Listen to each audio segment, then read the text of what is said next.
Okay, so we are here.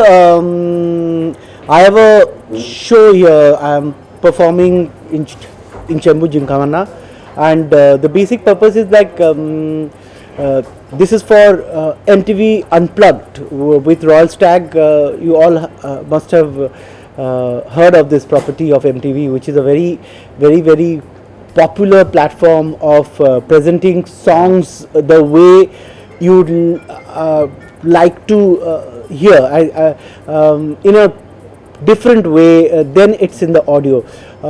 For me, I was very excited about doing Unplugged for the song Kamli, because I actually conceived Kamli as a very soft song. Later in Dhoom 3, it went as a like a dance song. Like this, many songs you conceive in a very, because I compose with my guitar, and it's just only one guitar which I compose with, and the form the song is in, and while it goes into the final stage there are lots of orchestration are added in it. So to play the songs in its raw stage and to play it differently than it's in the audio, that's the specialty of this platform, where you can present the songs in your the way you want to present.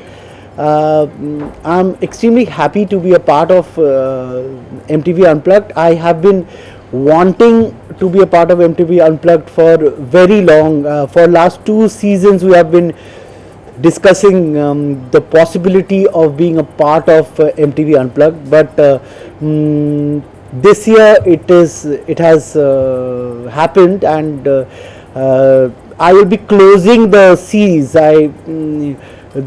The season, this season I'll be closing this season. My episodes will be up on 13th of February, hopefully, if I deliver on time.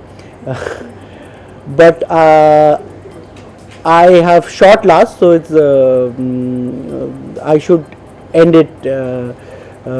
I'm extremely thankful to MTV. I'm thankful to everybody of MTV, including Jaggi, who actually waited and kept the set standing, because I delayed. I was busy with Dilwale Master, and after the Master finished I jumped into it. And MTV, everybody at MTV, and MTV was kind enough to keep the set standing and incorporate my episode in this season, and I am very happy with the very happy with what I have done, and I hope you enjoy it when it comes on air on 13th of February. दादा, आप जानना चाहेंगे आपसे कि आप इतने सारे events करते हैं और दिलवाले का म्यूजिक इतना बड़ा हिट हुआ है, तो एक आपकी कितनी बड़ी कोशिश रहती है कि आप एक इवेंट दूसरे इवेंट से बिल्कुल अलग कर पाएँ, और जो भी आपकी कंपोजिशन है एक बिल्कुल दूसरे से बिल्कुल अलग है, तो इतना ये सब बैलेंस कैसे कर पाते हैं?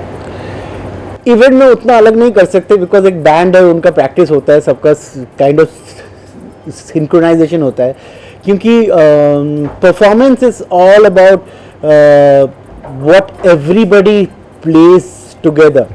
But isme I am because of it's a unplugged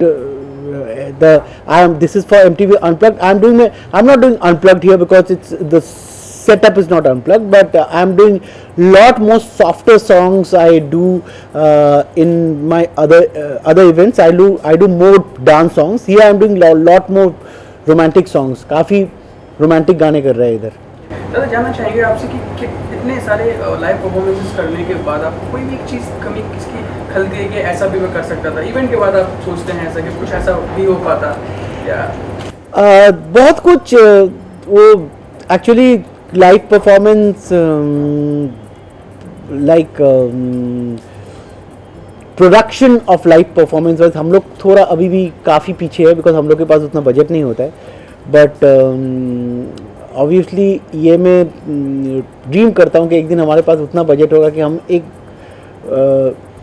एक रॉक कॉन्सर्ट जैसा होना चाहिए. पिंक फ्लॉयड जैसे कॉन्सर्ट करते थे, आजकल कोल्ड प्ले जैसे कॉन्सर्ट करते हैं वैसे, या मैरून 5 जैसे कॉन्सर्ट करते हैं वैसे, एक high production quality concert rock concert जैसा होता है वैसा करने का ड्रीम है जो लाइक करना चाहता हूँ। लाइव कॉन्सर्ट्स के दौरान ऑडियंस का रिएक्शन कितना मायने रखता है आपके लिए? जैसे वो खुश होती है तो क्या आपके गाने पर भी इसका असर पड़ता है? बहुत इम्पॉर्टेंट हो जाता है ये। एक्चुअली मैं ज़्यादा लाइव परफॉर्मेंस पहले नहीं करता था। I have started doing lot more live gigs now. Audience reaction से एक हाई मिलते हैं, जो एक बोलते हैं एक नशा सा जो होता है ना, वो सबसे बड़ा मतलब the gratification of being in the studio constantly and giving constant hits, उसका जो एक gratifying experience जो उसका रिएक्शन मिलता है लाइफ में, वो ग्रेटिफिकेशन बहुत बड़ा होता है और वो बहुत इंस्पायरिंग होता है। हम आने वाले फ्यूचर में, आने वाले टाइम में आपकी कोई पर्सनल एल्बम जो आपको पर्सनल जो आपकी फेवरेट कंपोजिशन जो आप फिल्मों में नहीं डाल पाते हैं, कोई भी एक आपका जो आपने सोचा हो कि ये कंपोजिशन भी बहुत अच्छी है बट ये उस थीम से नहीं जा रही है, तो ऐसे भी आपकी पर्सनल एल्बम सुन पाएंगे आने वाले टाइम में कोई? ये मैं हर साल ड्रीम करता हूँ कि एक पर्सनल एल्बम, बट मेरे को टाइम ही नहीं मिलता है अभी। फिल्में इतने हैं और उसका डिलीवरी भी बहुत है और उसकी वजह से टाइम कम मिलता है। बट डेफिनेटली मेरा माइंड में है कुछ एक खुद का एल्बम निकालना, और वो जल्दी आप सुन पाएंगे। जान पाएंगे वो कैसे नंबर्स होंगे, सॉफ्ट नंबर्स होंगे, रोमांटिक नंबर्स होंगे? ये हर तरह का आइडियाज़ है। अभी जो आइडिया लेके आगे बढ़ेंगे और एल्बम बनाएंगे तब मैं बोल सकता हूँ। अभी टू अर्ली है। अभी तो मेरा इस साल 5 रिलीजेस है, वो रिलीजेस का सब गाने रेडी करने में मेरे को पूरा साल निकल जाएगा।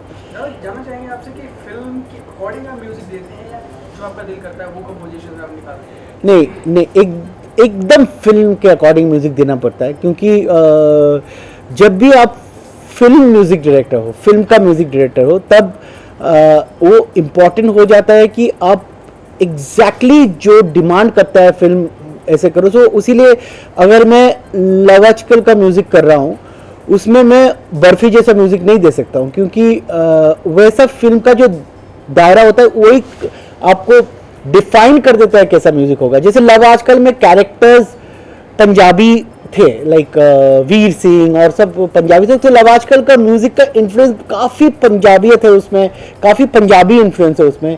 Where Barfi was based on Calcutta 1970s that time, like so उसका थोड़ा सा मीठा like little old school charm वैसा रखना पड़ा। तो अकॉर्डिंग टू द मूवी हर फिल्म का म्यूजिक चेंज होता है, कैरेक्टर्स चेंज होता है। जैसे मेरा भी म्यूजिक टेम्पलेट चेंज करना पड़ता है, बिकॉज नहीं तो फिल्म में फिट नहीं होता है। और मैं ये नोटिस किया हूँ फिल्मी म्यूजिक के लिए, स्पेशली फिल्म म्यूजिक के लिए, अगर कोई गाना आपके फिल्म के साथ नहीं जाता है तो वो गाना उतना एस्टैब्लिश नहीं करता, ना वो फिल्म को हेल्प करता है ना फिल्म उसको हेल्प करता है।